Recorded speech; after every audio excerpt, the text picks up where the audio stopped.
Well, hello there, motherfuckers, and I'm here with a little bit of a discussion here about the grade chapter. I've only listened to it about like 6-7 times already, and I'm ready to do a more full-fledged review. I feel like my review was a little bit cheap, a little bit vague about a lot of things on this album. But what I'm going to do is do a track-by-track review, actually. I'm not going to spend a lot of time on each track, but a considerable amount of time discussing them and, what do I think about them, the individual traits of each track. Because I think this is maybe one of the strongest entries in the Slipknot discography.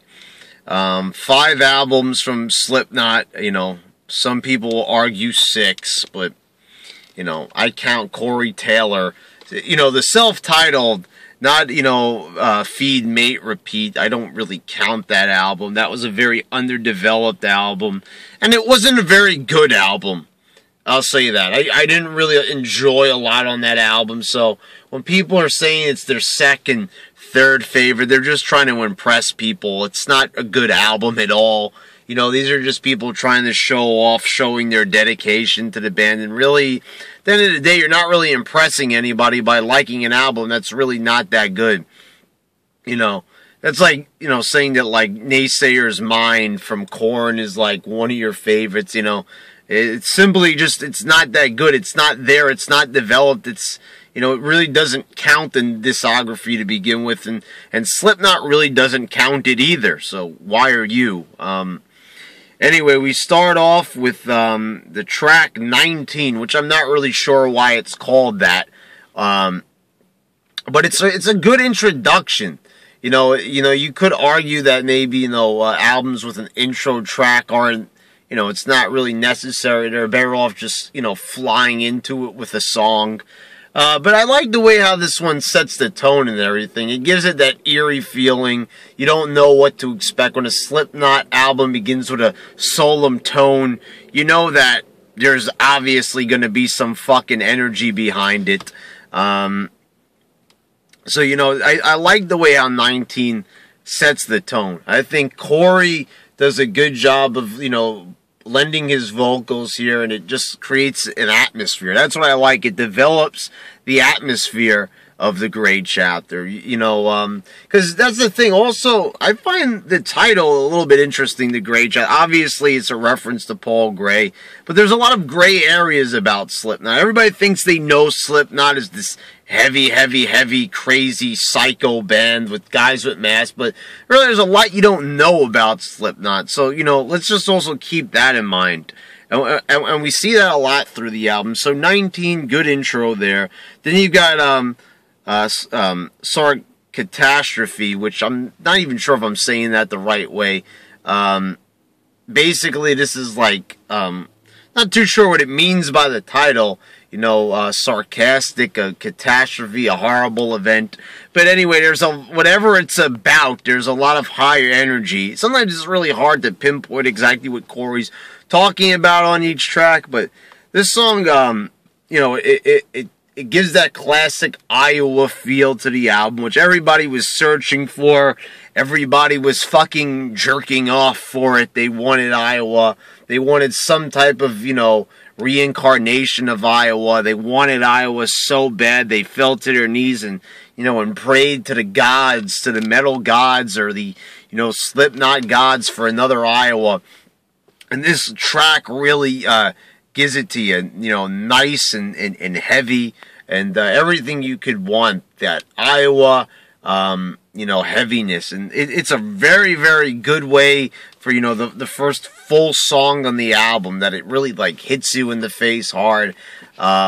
It has that signature yell by Corey in the beginning, so it kind of harkens back to, how they kicked off Iowa. Just like, cutting right into it, the same way. You had People Equal Shit as the first full song. And, it's kind of the same thing.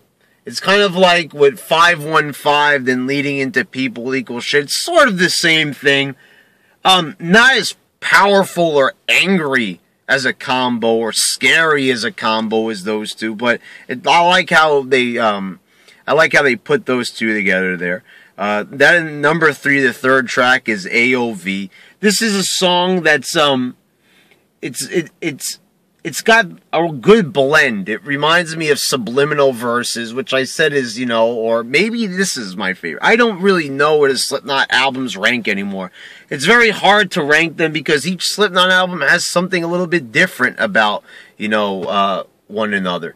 But for a while now, you know, Volume 3 was my favorite. And I like what they did with AOV. It has a very solemn tone to it. A lot of vocal harmonies right there. You know, with the backup vocals, and I like what they did with AOV. This is one of my favorite tracks on here, but then again, it's really hard to pick a favorite track. There's a lot of good ones, and you know, it's because there's different styles here, so it's really more of like what your style preference is, or you know, but AOV harkens back to the Volume 3 days, and you know, I also hate that we have to, like, say this song is like this song, because they're really not like one another. They have elements of older songs, but AOV is definitely a good track. I enjoyed what they did here. They combined the heavy with the soft and the melodic, and it's definitely one of the more melodic songs on this album. Number 4, The Devil and I. I've already said this when I was previewing the Gray chapter. It's an excellent song. It's a song that starts off very, very heavy. I like that it's like one of the few gallops that we've gotten from Slipknot, and definitely it's fitting. They had a someone screaming like really loud. I guess that's kind of appropriate for a Slipknot album. Don't know if my camera picked up on that. Someone just screaming at the top of their lungs. Maybe they are hearing this review and they want to, you know, channel their inner Corey.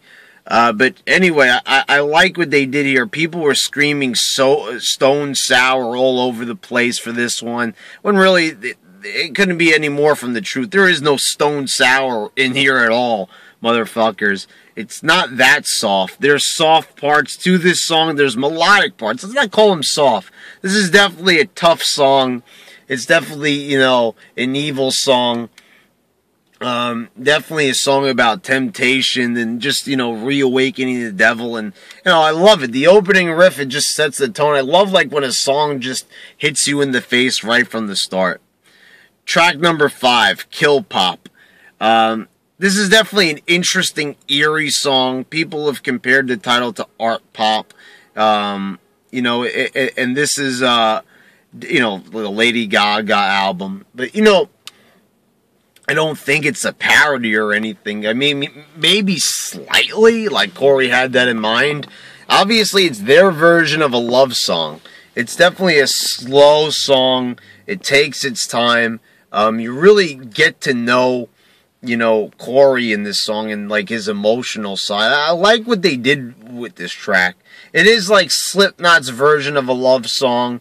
It's like a metal song. It's kind of like if him actually made good songs. You know how they do their little love metal bullshit? Oh, God, fucking band. I hate that band. And, you know, I'm one of the more open-minded people in metal. You know, one of the few people that, like, listen to Slipknot, but also listen to Asking Alexandria. But, you know, something like him I could never get into. And, you know, this is kind of like Slipknot is showing other bands how it's done. Like, you want to make a love song, a little love ballad that's more than just a ballad, more like a love song, but still being sort of metal. This is definitely a good song. So I like this song. It's really, like, an interesting, intriguing track, and it's definitely a deviation of styles. Definitely more of the experimentation here from Slipknot, which I like what they're doing here. More experimentation from them. And I like that, because there, you know, on All Hope Is Gone, there wasn't as much experimentation. They didn't have that experimental feel that was, you know, in Volume 3. You know, it was kind of that's why I think a lot of people didn't really like that track, didn't really like that album as much, because there wasn't really that much new with it. They didn't really try a lot of different things. There was different risks, but not really deviations in style, which is very compelling. And that's actually why I don't really understand why a lot of people didn't like that album. A lot of people don't like experimentation. I just happen to really like it a lot. And they they definitely showcased that on Kill Pop. Track 6, Skeptic. I love this fucking track. I like a lot of songs on this album. There's really not a bad song. So if you hear me saying I love, I appreciate, it's because I really do appreciate what they've done on this fucking album. It really is definitely a work of art. It really is. Skeptic is a Paul Gray tribute, and it's the first of 2 tributes. Skeptic is an angry tribute song. I've never seen this done before.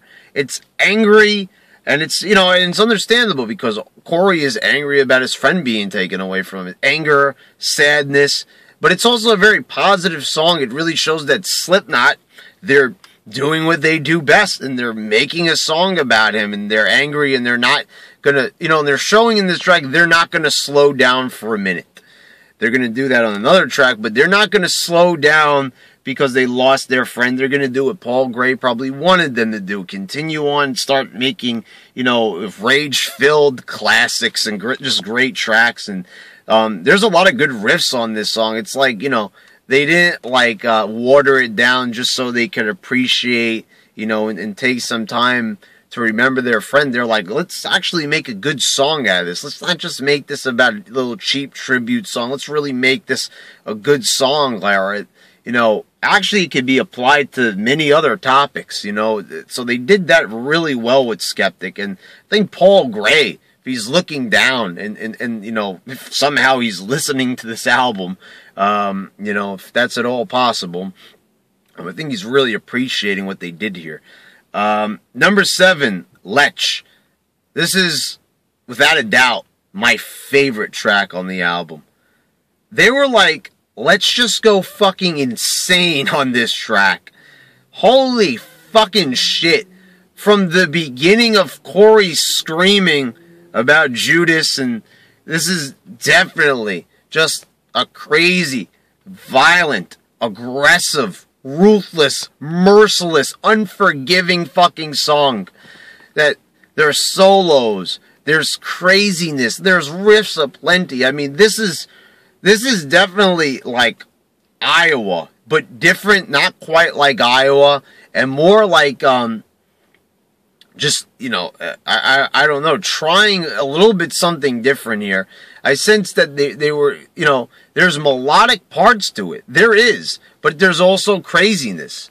And it's like a more controlled, craziness than what we saw in Iowa. And it really shows that Slipknot, to use the word mature, and I don't mean it in the sense of them selling out like a lot of people do. Oh, they mature. No, this is maturing at a good rate. Like, they're focused now. They made a nice fucking track here that just, there's a lot of different elements here of past songs, and it just, improvement. Just better. Already capitalizing on their ruthless attitude that they've always had, and always, kept that top notch. And they're really just showcasing that on Lech. Number 8, Goodbye. Oh, man, this song sometimes hits me. Sometimes it seriously makes my lip quiver. This is a beautiful song that, without a doubt, I believe is a tribute to Paul Gray. Perhaps, other fallen people in Corey Taylor's life, but I believe it's another Paul Gray tribute, without a doubt. This is like, they said Skeptic and Goodbye. Which one should we do? Should we do the angry Slipknot style, or should we do the more solemn, downtrodden song? To really showcase the sadness of the band of their friend passing. Angry because their friend is passed, or sad that their friend is passed. They put both tracks on there, and I think that was a really good idea.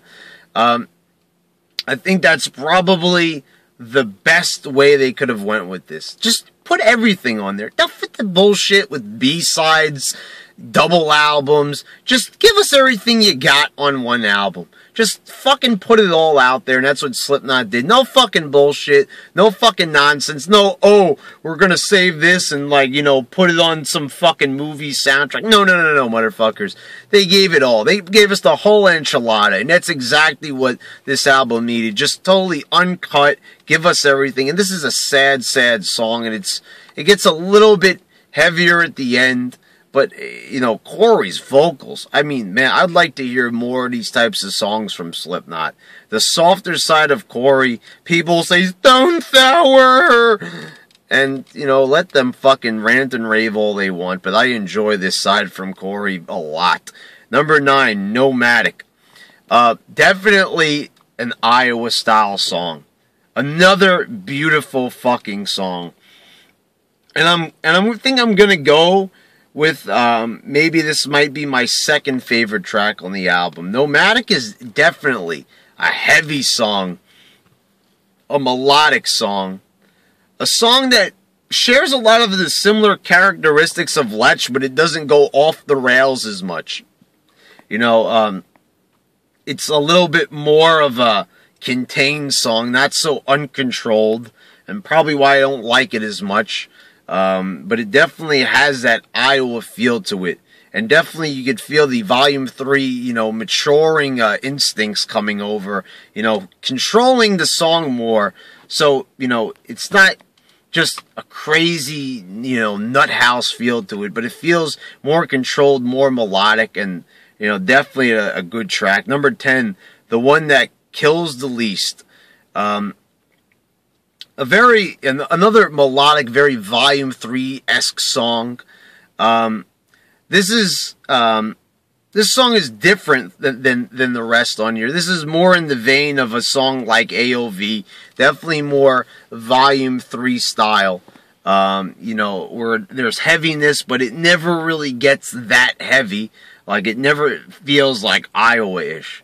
You know, it's a more calm down Slipknot, and you have to appreciate that, because after having a song like Nomadic, this one really just, you know, calms things down a bit. And I like how also the tracks are layered on here. There's a lot of you know, from Scartastrophe, you know, being all fast and heavy, to AOV, which is slower, than The Devil and I, which is a little bit faster and slow at the same time, and then Kill Pop is a slow song. You know, the pacing is nice. You never feel like out of breath or exhausted by this one. And you definitely have to appreciate a good track order. It's not just a bunch of shit just thrown on there. Custer, number 11. This is probably the best riff on the album. Not the best song, but the best riff. I don't know if they're referring to General Custer or whatever it may be, but this is definitely a good fucking riff, and I enjoy hearing whoever that is, if that's, you know, Jim Root in the beginning saying the da da da da da da da da, but the da da da da da da da da is actually an amazing fucking riff. And it's, you know, it kind of reminds me of Clown from Korn, you know, just the band talking in the beginning. It kind of just gives that song that kind of feel where, you know, this is not just like a robot putting out fucking songs. This is a fucking band filled with individuals that, you know, are friends. And, you know, it's kind of like just kind of a little bit of kidding around there, just throwing it in there. And it's a nice little touch. 12, Be Prepared for Hell. Definitely an American Horror Story style little interlude here that is very bizarre, and it fits well on there. You know, it's nice to have these little interlude tracks. They're not really, you know, that much to get excited about, but if you're listening to the album with the tracks in chronological order, it definitely helps to set the mood. Number 13, The Negative One. You know, I'm kind of surprised a little bit to see one of the singles, or, you know, the preview tracks being put like all the way at the end here, second to last. But it's definitely a good song, and this is the song that really made people get excited about Iowa. It also made a lot of people complain, you know, for the people that hate Slipknot. But this was definitely a really good song for me. Another Iowa-style track. It's not one of my favorites. It's maybe one of my more, like, least favorite songs on the album, but that's not to say I still like it, which really just shows how good this album is. Even like one of my least favorite tracks, I still say I enjoy it. But really, it's probably my least favorite track, my